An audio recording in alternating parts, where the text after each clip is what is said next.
Hi guys, welcome to our channel. Sajjala Sajjala గారిని మరొకసారి జగన్మోహన్ రెడ్డి గారు అక్కున చేర్చుకున్నారని చెప్పుకోవచ్చు. అంటే అంతకుముందు ఆయన పైన కొన్ని ఆరోపణలు అయితే వచ్చాయి. అసలు వైసీపీ అధికారం కోల్పోవడానికి కారణమే సజ్జల గారు అని చెప్పేసి కూడా చాలామంది విమర్శించేశారు. ఇప్పుడు మళ్ళీ సజ్జల గారికి ఒక కీలకమైన బాధ్యతలు అయితే జగన్మోహన్ రెడ్డి గారు అప్పగించడం చూస్తున్నాం. మరి ఇది ఎటువంటి పరిణామాలకు అంటే ఎటువంటి పరిణామాలు తీసుకునే ఛాన్స్ ఉంది, మళ్ళీ వైసీపీ గాడిన పడే అవకాశం కనిపిస్తుందా లేదా? ఇప్పుడు ఇదే అంశం మీద డిస్కస్ చేయడానికి ప్రజెంట్ మనతో పాటు జగదేవ్ గారు సీనియర్ జర్నలిస్ట్ ఉన్నారు. వారితో ఒకసారి మాట్లాడి తెలుసుకుందాం. సార్ నమస్కారం. సార్ నమస్తే సార్, సజ్జల గారికి వైసీపీ రాష్ట్ర కోఆర్డినేటర్గా నియమించడం మనం చూస్తూ ఉన్నాం సార్. సో అంతకుముందు చాలా రూమర్స్ స్ప్రెడ్ అయ్యాయి. సజ్జల గారిని జగన్మోహన్ రెడ్డి గారు దూరం పెట్టేశారు. ఎందుకు అని అంటే వైసీపీ ఓడమి కారణమే సజ్జల గారు అని చెప్పేసి కొన్ని ఆరోపణలు ప్రచారంలో ఉండడం మనం చూస్తాం. మళ్ళీ ఇప్పుడు కోఆర్డినేటర్గా చేయడం వెనుకున్న వ్యూహం ఏంటి? మరి ఇప్పుడు వైసీపీ పార్టీ ఎటువంటి పరిణామాలు దీనివల్ల ఎదుర్కొనే ఛాన్సెస్ ఉంది? మళ్ళీ గాడిన పడే అవకాశం ఉందా లేదా? ఏం జరగచ్చు సార్, మీరేం చెప్తారు? సజ్జల గారికి మీరు అన్నట్టు మళ్ళీ స్టేట్ కోఆర్డినేటర్ బాధ్యతలు ఇచ్చారు. ఈ అప్పగించినప్పుడు ఎటువైపు దారి తీస్తుంది అనేది సందేహం.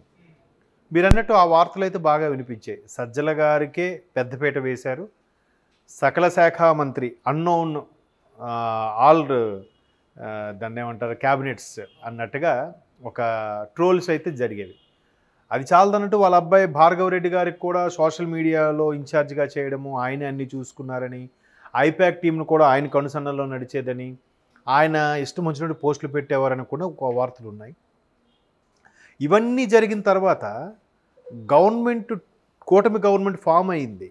ఫామ్ అయిన తర్వాత ఎందుకో సడన్గా ఒక్కసారి విజయసాయి రెడ్డి గారి మీద ఒక దేవాదాయ శాఖ అసిస్టెంట్ కమిషనర్, డిప్యూటీ కమిషనర్ ఆవిడ పేరు మర్చిపోయాను, ఆవిడదో ఇష్యూ రావడం, వాళ్ళిద్దరికీ ఏదో సంబంధం ఉంది, వాళ్ళ బిడ్డ ఎవరు, ఇట్లా రకరకాలుగా కూడా జరిగాయి కదా. సో ఆవిడ కొంచెం వైసీపీ ఫేవర్కి వాళ్ళకి భూములు, దేవాదాయ శాఖ భూములు అన్యాక్రాంతం చేశారని, షాప్స్ కూడా వాళ్ళకి టెండర్ లేకుండా ఇచ్చారని, దాంట్లో విజయసాయి రెడ్డి హస్తం ఉందని రకరకాల వార్తలు వస్తే దాన్ని వైసీపీలో ఏ ఒక్కరూ ఖండించలేదు. పైపెచ్చు అప్పుడు ట్రోల్స్ నడిచింది ఏంటంటే, ఒకసారికి 2 నెలల 3 నెలల కిందట మాట ట్రోల్స్ ఏమి నడిచిందంటే, విజయసాయి రెడ్డి గారు అంటే జగన్మోహన్ రెడ్డి గారు తర్వాత స్థానం ఎప్పుడు నెంబర్ 2లో ఉండే వ్యక్తి. ఆయన సొంత వ్యవహారాలు కానీ, రాజకీయ వ్యవహారాలు కానీ, కుటుంబ వ్యవహారాలు కానీ ప్రతిదీ కూడా చూసుకున్నది విజయసాయి రెడ్డి గారు. విజయసాయి రెడ్డి గారి పెత్తనాన్ని తట్టుకోలేకే ఎవరో వైసీపీకి చెందిన వాళ్ళు ఈ విధంగా ట్రోల్స్ చేస్తున్నారు, ఇది కూటమికి బాధ్యత కాదు అని కూడా కొన్ని వార్తలు చూసాం. సో అప్పుడు చూచాయిగా వినపడిన పేరు ఒక పెద్ద మనిషి పేరు, మనకి అందరికీ తెలిసిన పేరే అది. బట్ ఇప్పుడు నేను చెప్పడం అనవసరం. సో ఇట్లాంటి రకరకాల రూమర్స్, రకరకాలుగా ఇబ్బందులు, మేబీ ఆ పెద్ద మనిషి ఈయనైనా అన్నట్టుగా కొన్ని సందేహాలు, ఈయనేనంటే సజ్జల గారేనా, ఇట్లాంటి వినిపిస్తున్న నేపథ్యంలో మరలా ఆయనకే అన్నోన్ సకల శాఖ మంత్రిగా సజ్జల గారికి ప్రొజెక్ట్ చేశారు, మళ్ళీ ఆయనకి ఇవ్వడం ఉద్దేశం ఏంటనేది క్వశ్చన్ మార్క్. ఇదిలా ఉంటే విజయసాయి రెడ్డి గారు నెంబర్ 2 స్థానంలో ఉన్నప్పుడు సోషల్ మీడియా వేదిక కానీ, లేదంటే పార్టీలో ఉండే కీలకమైన నాయకులు కానీ పరిధి దాటి మాట్లాడిన సందర్భాలు లేవు. అంటే ఊరికే ఎక్స్ట్రీమ్ లెవెల్కి వెళ్ళి టంగ్ స్లిప్ అయిన మాట్లాడడం అయితే జరగలేదు అంతగా. మామూలుగా రాజకీయ పరంగా విమర్శలు చేయొచ్చు, ఎన్నైనా చేయొచ్చు, కానీ మరీ ఫ్యామిలీకి, వైఫ్కి, పిల్లలకి, ఆడపిల్లల మీద విసురులు విసరడం అనేది సరైన పద్ధతి కాదు. అది అందరూ చూసాం. ఇప్పుడు ఆల్రెడీ ఎవరైతే సోషల్ మీడియాలో ఉన్నారో వాళ్ళు ఎదుర్కొంటున్నారు. సో ఈయన వచ్చాకే ఇటువంటి ధోరణి పెరిగింది అనేది కూడా ఒక విమర్శ ఉంది. ఇంకో విమర్శ ఏంటంటే, జగన్మోహన్ రెడ్డి గారు 11లోనో 12లోనో పార్టీ పెట్టినప్పుడు ఏదైతే పాదయాత్ర చేశారో అనుకున్నారో, ఓదార్పు యాత్ర చేశారో, అరెస్ట్ అయ్యారు, తర్వాత షర్మిలమ్మ గారు పాదయాత్ర చేశారు, గవర్నమెంట్ ఫామ్ 2019లో అయింది. అంతవరకు కూడా ఏదైతే జగన్మోహన్ రెడ్డి గారితో కలిసి ఉన్నారో 2019 ముందు ఉన్న వాళ్ళు ఎవరు 19 తర్వాత లేరు.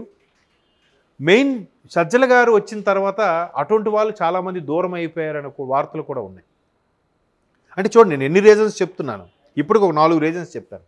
ఇంకో రీజన్ ఏంటంటే, మన జక్కంపూడి రాజా గారు, మాజీ ఎమ్మెల్యే, రాజానగర్ ఎమ్మెల్యే గారు, కరణం ధర్మశ్రీ గారు, లేదా బాలినేని శ్రీనివాసరెడ్డి గారు, వీళ్ళందరూ రకరకాల సందర్భాల్లో రకరకాలుగా చెప్పుకొచ్చేది ఏంటంటే, జగన్మోహన్ రెడ్డి గారు ప్రజల్లోకి రాకపోవడమే కాక మాలాంటి కీలకమైన నాయకుల యొక్క సలహాలు సూచనలు వినిపించకపోవడమే కాకుండా మాకు కనీసం కలవడానికి కూడా ఎప్పుడు అవకాశం ఇవ్వలేదు.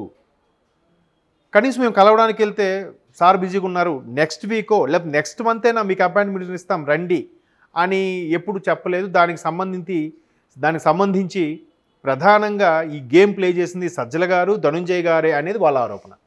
ఒకనొక సందర్భంలో ఇండైరెక్ట్గా ఓపెన్ అయ్యారు కూడా. ధనుంజయ రెడ్డి గారు, సజ్జల రామకృష్ణారెడ్డి గారు ఎప్పుడు కూడా జగన్మోహన్ రెడ్డి గారిని సరైన కలవించే ప్రయత్నం చేయలేదు. పైపెచ్చి వీలైన కనీసం ఆయనకు చెప్తే ఆయన మాతో మాట్లాడడానికి కలవడానికి ఇంట్రెస్ట్ చూపేవారేమో. దానివల్ల కూడా కొంత ఓటమికి కారణం అని చెప్పారు. అంటే ఇన్ని రకాల రీజన్స్తో సజ్జల గారి మీద ఎన్నో ఎలిగేషన్స్ పరోక్షంగా సోషల్ మీడియా వేదికగా జరిగినప్పటికీ మరలా ఆయనకే ఎందుకు ప్రాధాన్యత కల్పిస్తున్నారు అంటే ఇక్కడ 2 రీజన్స్ ఉంటాయి మళ్ళీ. ఒకటి, ఏదైతే హడ్డిల్స్ వెతుక్కొని కష్టంలో ఉన్న గవర్నమెంట్ ఉన్నప్పుడు హోదా చెలాయించడమే కాదు, లేనప్పుడు కూడా దాన్ని టేక్ ఓవర్ చేసి మళ్ళీ కార్యకర్తల్ని గాడిని పెట్టే బాధ్యత కూడా ఆయనకి అప్పగించవచ్చు.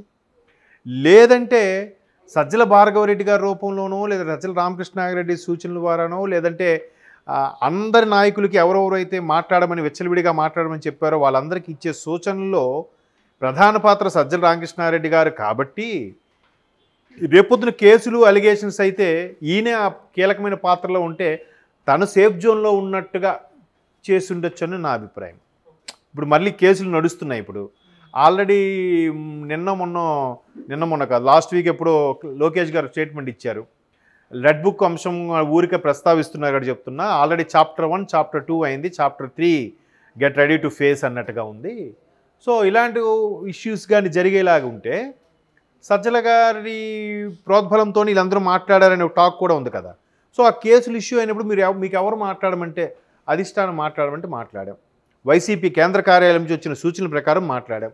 లేదా వైసీపీ కేంద్ర కార్యాలయంలో చీఫ్ సెక్రటరీగా ఉన్న సజ్జల గారు మాట్లాడమంటే మాట్లాడాం అని చెప్పినప్పుడు ఆ అంశం ఏదైతే ఉందో అది ఆయనకి ఆపాదించబడేలాగా ఆయనే ఫేస్ చేసేలాగా ఉంటే బాగుంటుందని, లేదంటే ఆయనే సూచనలు ఇచ్చాడు కాబట్టి ఆయనే దానికి తగ్గ ఎక్స్ప్లెనేషను సవరణ ఇచ్చుకునే విధంగా ఉంటుందని కంటిన్యూ చేస్తున్నారా అనేది ఒక నా డౌట్. ఇది జనరలైజ్డ్ కాదు.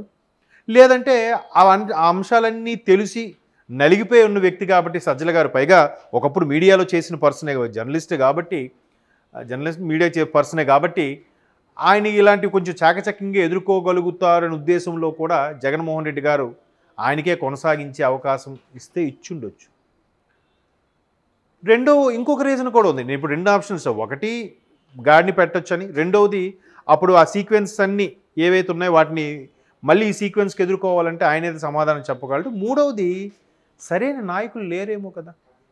ఇప్పుడు వైసీపీ ఒకటి కూటమిలో